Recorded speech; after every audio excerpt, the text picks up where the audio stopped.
All'interno di Face to Face questa settimana ospitiamo l'allenatore vincente dell'Agragas 2018, Nicola Terranova. Ciao Nicola, ben trovato. Ciao Ettore, grazie. Cercheremo di scoprire tanti lati di Nicola Terranova.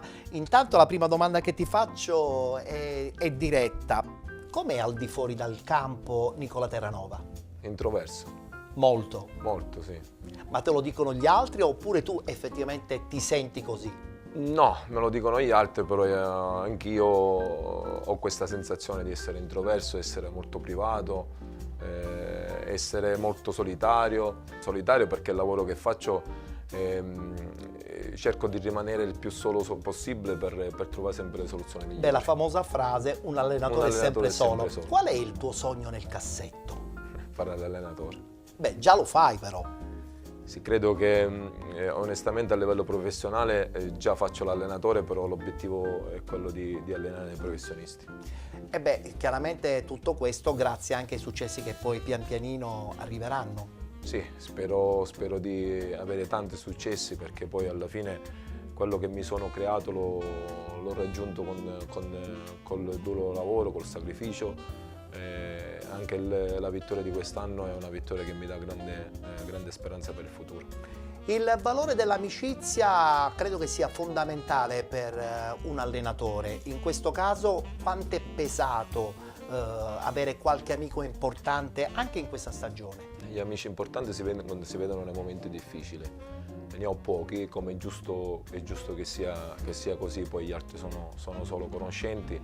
È chiaro che la parola amicizia per me ha un senso importante. Nicola, se ti proponessero una bella esperienza all'estero, pronto ad accettare questa sfida?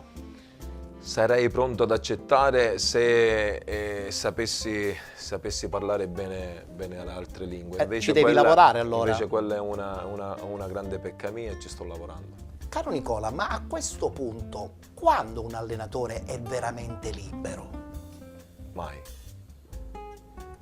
In che senso? Mai, perché ieri è finito il campionato e già ti senti prigioniero di una decisione di altri, perché non dipende mai solo da te, ma anche e soprattutto dagli altri.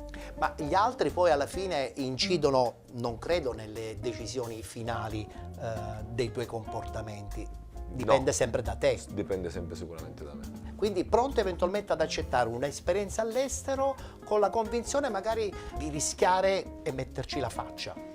Sì, anche perché l'ho dimostrato nel mio passato. Sono sceso di categoria dalla D all'eccellenza, ho accettato e sono stato coerente con me stesso, perché avevo detto scendo di categoria solo in una piazza importante, solo per vincere. E poi alla fine ho avuto ragione, perché sono andato all'Agragas e ho vinto. E quella sì che è una piazza importante, no? Assolutamente sì. Perché vincere in una piazza importante è sempre più difficile rispetto ad una piazza inferiore. Una piazza importante, una piazza difficile dove ci sono grandi aspettative. Credo che allenare in queste piazze poi sia un lavoro stressante, pesante, però alla fine ti crea una corazza. Nel calcio dilettantistico spesso e volentieri insomma ci sono sacrifici, ci sono molti compromessi, ma in questo caso tutto questo poi alla fine ne vale veramente la pena? Sì, perché è qualcosa di talmente grande, di talmente passionale, che poi tu scordi tutto e vai dentro al campo a cercare di trovare la soluzione che ti possa garantire un successo. Voglio voltare pagine e chiederti qual è la vacanza che hai sempre sognato di fare e che magari impegnato nel calcio ti è stato difficile? No, vorrei andare in vacanza a vedere il Benfica. Beh, allora non è vacanza, quella è una vacanza di lavoro. Per me è una vacanza. Ma perché proprio Benfica? Perché so che hanno un'accademia importante dove lavorano bene col settore giovanile. Hai parlato giustamente anche di settore giovanile. Ti manca un po' l'idea di allenare una squadra che ha un importante settore giovanile, possibilmente professionistico? A me allenare il settore giovanile fa paura, perché non ho le competenze per farlo. Perché è più difficile allenare un ragazzino che allenare un grande. Addirittura? Sì, però è anche vero che con i piccoli puoi modellare quelli che sono chiaramente gli atteggiamenti. per allenare i piccoli dovrei cambiare totalmente il pensiero ed andare a lavorare in maniera diversa. Si lavora molto di più sotto l'aspetto mentale che su altro. la cultura calcistica la formi nel settore giovanile. Attenzione, perché quando parliamo di atteggiamento mentale è anche vero che guidare una squadra con giocatori maturi non è mai facile lo stesso, e quindi devi anche entrare in quella ottica. No, non è facile, quelli sono degli esami che l'allenatore deve superare, perché deve saper allenare, deve saper confrontarsi sempre con giocatori diversi. Io penso alla fine che se un allenatore riesce a gestire tanti gruppi, chiaramente quello è un valore aggiunto per l'allenatore. Un sogno nel cassetto, abbiamo detto, quello di allenare, ma pronto eventualmente anche a lasciare la tua terra? Sì, assolutamente sì. L'hai già fatto a Castrovillari? L'ho fatto a non Castrovillari, era distante, non però. era distante, però credo che nella mia testa c'è l'obiettivo è quello di allenare, anche perché sono delle esperienze che ti formano. Il professionismo ha l'esigenza di avere solo ed unicamente allenatori preparati, che studiano. Tu in questo caso lavori sui libri anche? Sì, lavoro sui libri, mi documento. Oggi già mi sono sentito con un allenatore importante di Serie A per andare ad assistere dagli allenamenti, quindi credo che quello sia un aspetto che un allenatore che vuole fare l'allenatore debba guardare.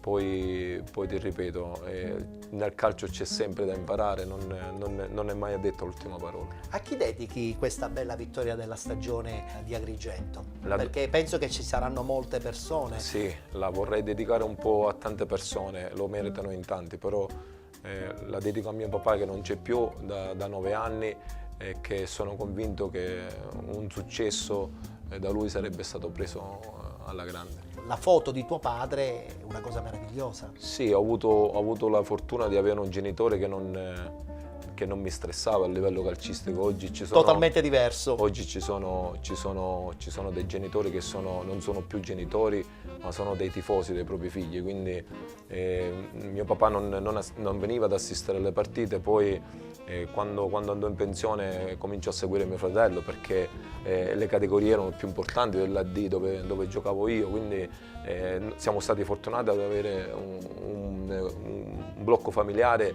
che non ci ha mai assillato sotto l'aspetto calcistico. Per chiudere il nostro faccia a faccia, caro Nicola, ti chiedo a bruciapelo, qual è la tua canzone preferita del momento? Quella che ricorderai in modo particolare perché l'abbini alla vittoria della stagione con l'Akragas. Supereroi. La canzone di grande successo di Sanremo. Esatto, quella è la canzone che si addice al momento e al successo di quest'anno. Tra l'altro ci sono tanti bambini all'interno della canzone, Sì, è un come ce omaggio n'erano- anche alla tua bimba. Assolutamente sì, come ce n'erano tanti ieri allo stadio. Ed Bravo. è bello rivedere i bambini allo stadio. E questa è la cosa più bella. La cosa più È il calcio importante. che ci piace di È più. il calcio che ci piace Non di vogliamo pensare a un calcio fatto di cattiverie, ma un calcio genuino, Ho bello. due bimbe, una di 4 anni quasi e una di 18 anni. Ricordiamo i nomi. Una Maria e una Nicole. 18 anni. 18 anni Ti Maria. sei sposato giovanissimo. Esatto, giovanissimo, sì.